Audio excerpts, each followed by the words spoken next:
L-attività taħt it-tinda fil-qawra kienet okkażjoni oħra fl-aħħar sigħat fejn il-Prim Ministru esprima d-diżappunt tiegħu għad-dibattitu fl-Università ta' Malta u s-sokta bl-attakki fil-konfront tal-istudenti li ma' sentiment anqal ukoll mill-kandidati li tkellmu qablu. Studenti qisu sew fl-aħħar mill-aħħar mhux kemm tolli l-bandira jott, l-istudent taf xjott meta nispiċċa l-kors nsib xogħol jien għax nistgħu mhux immorru mass meetings u nistgħu mhux nagħmlu taħt it-tinda u nistgħu mhux nagħmlu globu u nġibu l-globu. Lorenz Gonzi fi żmien meta l-iskandlu tax-xiri taż-żejt jinsab fuq fhom kulħadd u fi żmien meta qed jispikkaw id-dikjarazzjonijiet konfliġġenti ta' Austin Gatt għażel li ma jsemmi xejn.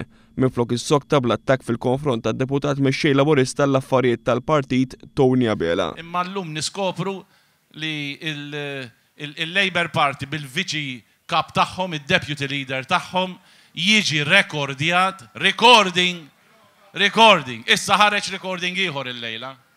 Li naqas li jgħid il-Prim Ministru Lorenz Gonzi u li l-Kummissarju tal-Pulizija ma sab xejn ħażin fir-recordings li jagħmel referenza lihom. Sa dan it-tant Lorenz Gonzi kompla bir-retorika tiegħu li bil-Partit Laburista kollox se jkun fil-periklu u fl-istess waqt jiċċara li hu mhux qed ibeżza bil-babaw. Kollox jiġu fil-periklu u jekk hawn xi ħadd jaħseb li qed inbeżza bil-babaw, le minix.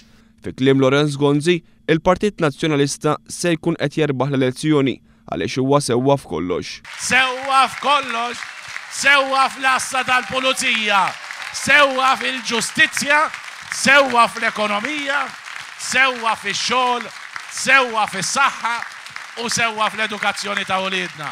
U allura, kuraġġ, ejjew, 3 ġimgħat, għattilkom, let's go for it, ejja, let's go for it.